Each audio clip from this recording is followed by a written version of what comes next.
Hi guys, welcome to my new YouTube video. Please be sure to like and subscribe. I would really appreciate if you could also hit the notification bell, and let's get into it. Pokemon games are not known for their diversity in gameplay or game design. I mean, just look at the last 30 years of games.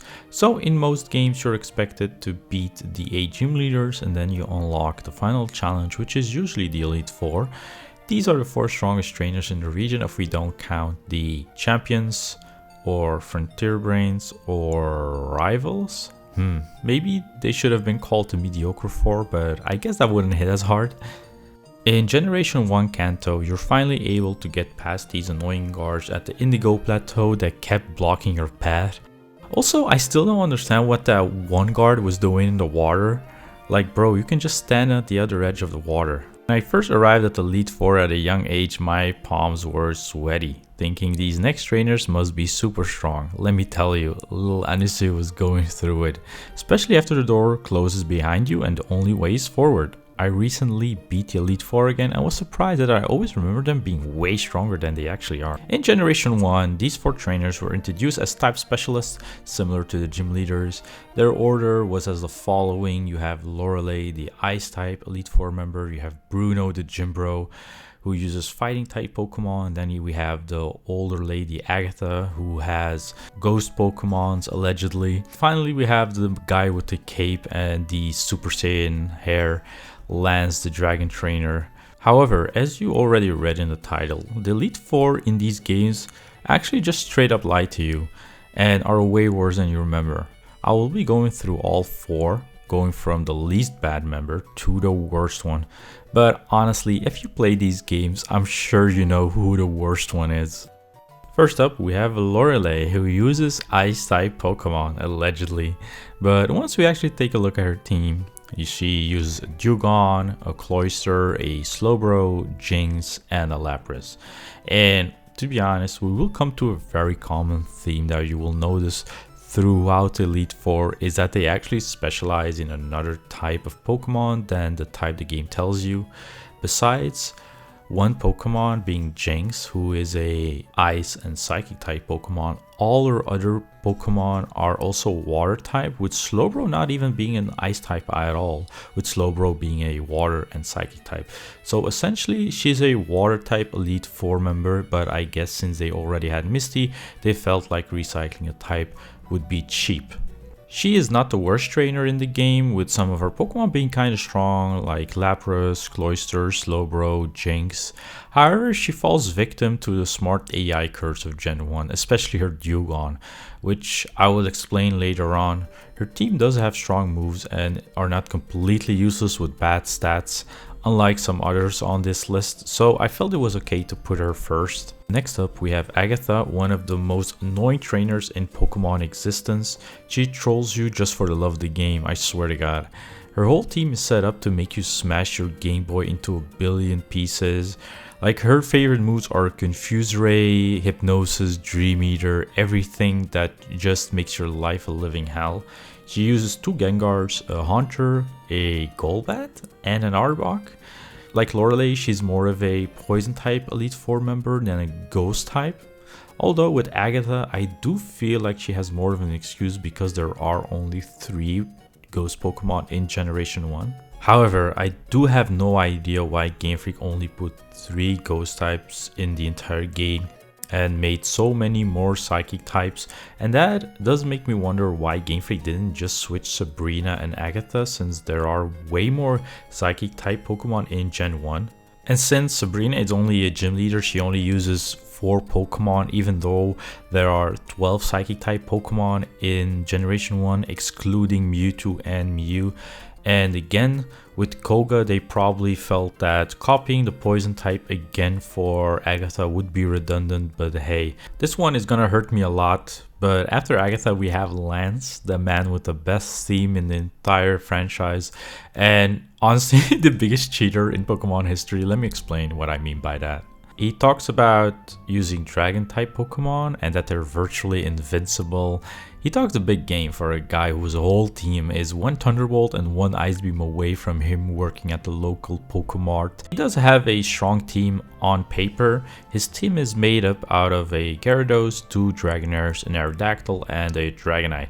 Again, like the others, he talks about being a dragon type trainer, but in all honesty, he's a glorified bird trainer. With how many flying types he has, over half of his Pokemon are flying types as well. In Gen 2 though, he went full on Birdkeeper Joey. But that's a video idea for another time. I do understand that there were only 3 dragon Pokemon in the game, but it becomes even more strange when you realize that there is only one dragon type move in the entire game. This is Dragon Rage, and this does a 40 HP fixed damage. And to come back to the fraud allegations, his Dragonite has Barrier. Just take a look at this move learn set, guys. What seems to be missing? Yeah, Dragonite doesn't learn Barrier, and the game literally gives no explanation why Lance's Dragonite has Barrier. Every Pokemon you fight in this game only has its learned moveset, so usually the NPCs don't have TM moves for their Pokemon, which makes this even more bizarre why this Dragonite has it. And not even to mention that Barrier on a Dragonite doesn't really make sense in Generation 1 because it's 4 times weak to ice, so you would think maybe a move that lowers the special of the opponent would work way better, but I guess Lance didn't think that far. Since we're talking about movesets, Lance's whole team are basically Hyper Beam merchants, although Hyper Beam is way better in Generation 1. Normally, if you use a Hyper Beam, your Pokemon has to take a turn to recharge, but in Generation 1, if your Hyper Beam knocks out the opponent, you get to skip that 1 turn of recharging. His Ace Dragonite has one of the worst movesets I've seen in the entire game. Slam, Agility, Hyper Beam, and Barrier is a moveset that honestly could possibly lose to Brock if you think about it. And Game Freak also agreed because they heavily buffed Lance's moveset in yellow. Also, Lance, just like Lorelei, has smart AI. No, not like that chatbot you use to roleplay like you're on a date with Cynthia. Smart AI means that the game would look at what type would be advantageous against your Pokemon type. So, for example, if the Pokemon you're using is a grass type and the opposing trainer is using a fire type, Smart AI would see, okay, fire is super effective against grass, so let's use a fire attack, which sounds good on the surface. But the irony here is that there actually is no intelligence to be seen. So I guess in that way it does really sound a lot like the generative AI people use nowadays. The big Achilles heel with Smart AI is that it does not check if a move is an attacking move or a status move. So if you have, for example, a poison type Pokemon, 3 out of Lance's 5 Pokemon would just spam Agility because the game thinks, okay, Agility is a psychic move, it should be effective against poison moves, but Agility just raises speed. So if you use a poison type Pokemon against Lance, 3 of his 5 Pokemon are basically redundant. So yeah, Lance is definitely on fraud watch. And before we get to the final one, please like and subscribe, guys. I hope you're enjoying this video. This was really fun to make, so let's get on to the final member. The final one is the infamous Gym Bro, the Alpha, the guy that looks like Brock who used 6 years worth of steroids, the biggest paper tiger in Pokemon. He looks very intimidating and strong. I'm talking, of course, about Bruno. And yeah, that feeling of him being strong and intimidating quickly goes away once you take a look at his team. He is a fighting type Elite Four member, and his team kind of mostly consists of fighting types with a Hitmonchan, Hitmonlee, and a Machamp. The issues start, however, to pile up when you realize he has not one, but 2 Onyxes. So let me repeat these for the people in the back.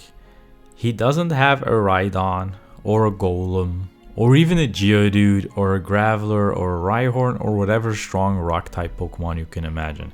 He has the ace Pokemon of the first Gym Leader Brock, not once, but twice. And if you did not yet know, Onix is one of the worst Pokemon that has ever been designed. It is a giant rock snake that in anime was able to smash through anything in sight. Meanwhile, in game, 3 of its 5 stats are worse than an Oddish, with only its defense and speed being better.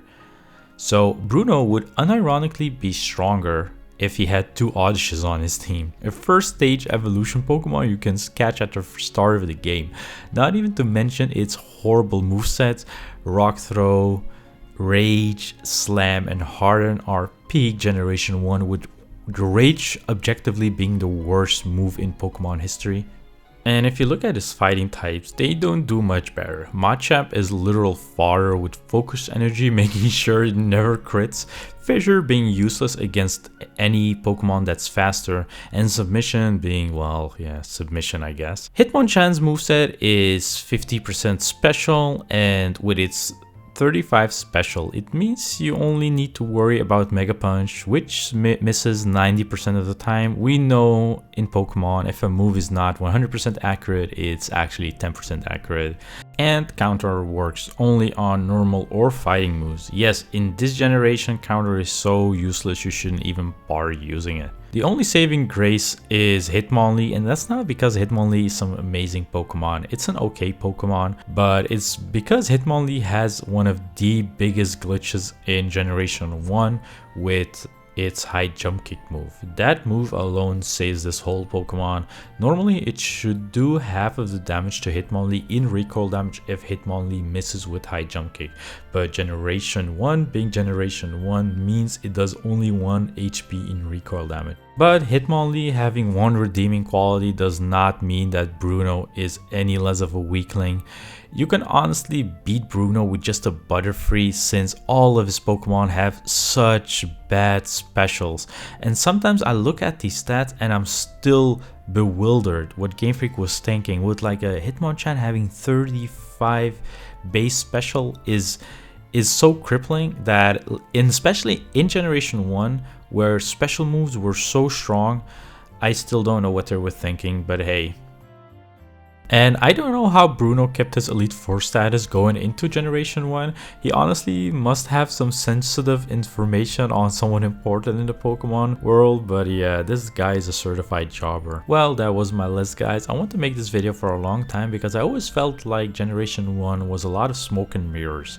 The smart AI not being smart at all, the Elite Four members having bad Pokemon and really lacking movesets, but that's why I love Generation 1 so much and why I'm still playing it decades later. I hope you guys enjoyed it. Please be sure to like and subscribe. If you guys have any thoughts or feedback or whatever, just drop them in the comments. I read all your guys' comments. I try to like as many of them as I can. But much love, guys. Talk to you later. Anisu out.